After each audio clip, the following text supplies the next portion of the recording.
Alright, so I didn't really get to anything this year. It's been rare that I had like a couple of hours to sit and do something. So I started watching quite a few of the normal movies that you people like, but I got interrupted in like the first 10 minutes. So I was into the first 10 minutes or whatever of those, but obviously I won't be talking about that. I did play quite a few games, but that was mostly, I was really struggling to find a game that I actually liked. So that's not a great help either. Anyway, let's do a best of 2025. Number 10, Uber. You know, it's this big, artful action adventure at the movies. A bit of fun. Visually, you know, it was shot on VistaVision, which is a nice gimmick. You know, it feels grand or whatever. But you do get like that sort of lovely shallow focus. They do play around with some like, you know, extreme lenses, intercutting those things. Fantastically shot car chase at the end. So it is a nice sort of visual spectacle, and it's really driven by this music-heavy soundscape, with all these swelling strings and nasty screeches and stabs. There's the truss devices, which play a little tone, which is built into, you know, built into the script, built into the score. That's a bit of fun. And I think the action is really sort of nicely, deliberately paced with this sort of, I don't know, sluggish intercutting between plots, which really helps to like build a sort of ironic tension, I guess. Politically, everyone wants to talk about it politically, which I did do earlier this year when I talked about it, but you know, there's not so much going on there. Beyond just capturing a mood, which I think it does quite well. So it's a nice little piece on the relationship between Gen X and Gen Z. Number 9, Strange Jigsaws. This is Strange Jigsaws.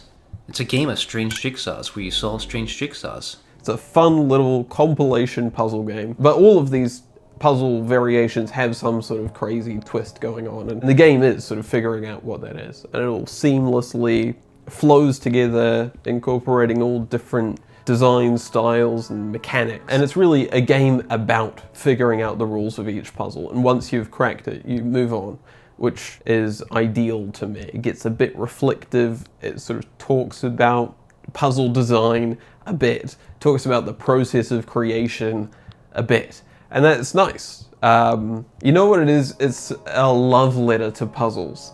Number 8, Frog Unlocked. It's a comedy show. It's all one big joke to us. It's one of these sort of proppy slideshow stand-up shows that they have now, but pushed to an extreme. You know, it's all sort of positioned as like ludicrous conspiracy brain unlocking the secrets of the universe or whatever, but on some level with a sort of sincere narrative arc to it. But what I really like here is just seeing someone getting laughs in ways that I've not seen done before. You know, getting laughs by just genuinely creating a really sort of bad, nervous tension in the room. I think the live frog dissection is a brilliant concept, and the way he does it quite sincerely, in the same way that he just sort of sincerely sits there and lockpicks for a while, it sort of keeps the audience in this giddy state. I especially like the cutaways to another gig where all this stuff went over better. You know, that makes the specials performance failures feel more real and intimate and desperate. It creates a sort of in-joke with the viewer at home. Number 7, Caught by the Tides, directed by Jia Zhangke. It's this sort of collage remix of his own previous projects together into a sort of narrative following the life of this woman and the development of China over the past couple decades. And it really is a remix. There's footage of 2 sort of recurring leads playing all different characters, some test footage, some documentary footage, some security camera stuff, and new stuff, all stitched together into a sort of coherent narrative. Sort of coherent. It's a very loose plot, anti-romance story, but it does a great job of sort of tracking time, tracking history. I've only seen a couple of the movies it's remixing, and maybe that helped a lot to me.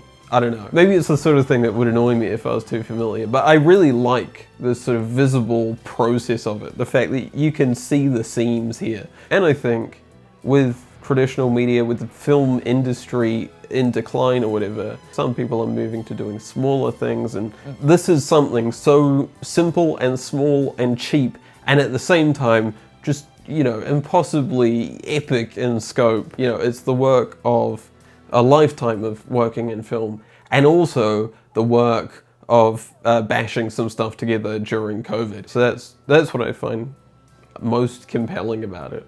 It's a process that I've not really seen. Number 6, Obsession. Boy, please. You're sounding just a touch crazy.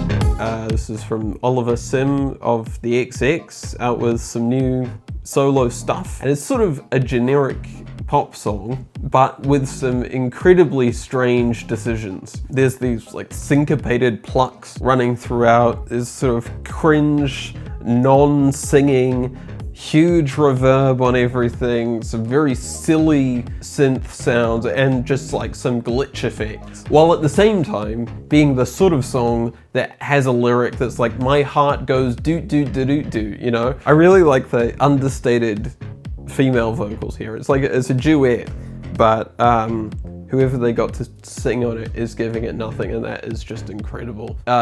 It's almost intolerably embarrassing, and I think that's everything you're looking for in a piece of music. Number 5, Keep Driving. I talked about this a couple times this year, increasingly glowingly. It's just this sort of retro road trip game, and there's not so much going on here. It is held back a little bit by the fact that I have nothing good to say about the gameplay, but the vibes are fantastic. The sort of visual aesthetic of it, the soundtrack choices, and the flavor text all come together to just create incredible mood. And maybe it is just that the soundtrack is that good. It's just sort of all like nostalgic Swedish indie, I think. Just a massive catalogue of that. Pretty good. Anyway, number 4, Happyend. This is a movie about surveillance tech being deployed in a school and like how the students react to that. So there's sort of radicalization versus retreat, and you watch this friend group sort of drift apart.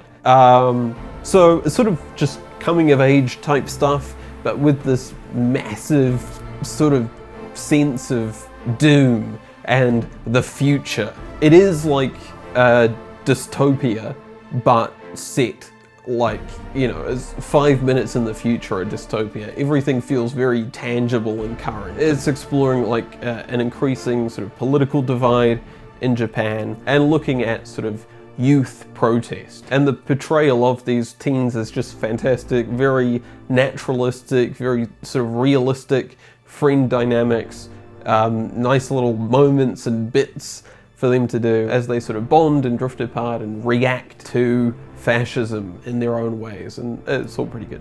Anything else? An awesome soundtrack. Okay, moving on. Number 3, Andor 2.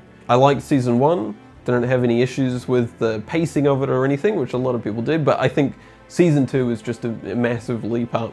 I think, you know, this team has a real strength when it comes to economical storytelling. So when they had room to fill, like on season 1, they could do a hell of a job, you know, flesh out all these characters. But with season 2, they were trying to like cram in as much as possible, and that is electric. You've still got that fantastic depth to the dialogue writing, a feeling of reality to it all. I really liked it. I think the middle 6 is just incredible television. That's Star Wars at its best, it's sci-fi at its best. You know, you can tell these stories that sort of go deep on real world issues in a way that has a lightness and a mass appeal. I think we had like 10 episodes of crowd-pleasing television looking at the political construction of genocide. I had some little gripes. I think the end was a bit fan servicey. You will never convince me that it looks any good at all, but I like it. Number 2, Empty Words by Radio Free Alice. But I believe in violence, the violence of killing. This is sort of nostalgic post-punk revival stuff, but sort of explicitly anti-nostalgia. So like musically, it's sort of Interpol meets the Smiths with a bit of Isaac Wood and David Byrne. Actually, it feels like it's ripping off a lot, which I think is to its credit. You know, the breadth, it's got a good breadth of things that it feels like it's ripping off. But then thematically, it's all about this sort of horrible, disaffected mood and social stagnation. It's witty and incisive and, you know, all that other crap that you're supposed to say when your point is the lyrics are good. But I think it does a great job of taking that sort of intellectual dread and, you know, weaving it into this sort of angular, claustrophobic arrangements before exploding out into these huge soundscapes. Great guitar riffs and odd vocals. I like it. A bit of sort of off-putting anti-doomer sleaze to it. I think the standout track is Toyota Camry. It just sort of does a great job of, I don't know, subverting suburban imagery or whatever. I think I read a review which kept comparing it to like Mark Fisher's stuff, so I'm trying not to do that. But it does feel like that, you know, slow cancellation of the future, everything is boring, whatever. That feels like the stuff that these guys are on about. Anyway, it's all great to listen to, and I think it's nice. Okay, I guess I'll do some honourable mentions. I like the new Ethel Cain. I thought that was a great, you know, development of the Ethel Cain stuff. Wet Leg is my first exposure to Wet Leg this year, and I really like them. Dancing Shoes EP. It's a bit of fun sort of poppy stuff. Halo on the Inside, I thought was really sort of cringe and strange, and I'm really into that. So, The Darkest Files had surprisingly strong writing. The Outer Worlds 2 had surprisingly strong gameplay. Skin Deep was a good immersive sim. Borlex Pit was a good Vampire Survivors-like. Shifty was a good, another Adam Curtis thing. Joe Box was a fun internet game show, and ILM did a podcast episode about lens flares. Now, number 1, Hellworld by Phil Neal. This is sort of anthropological travel log through like global supply lines and protest movements, but communist.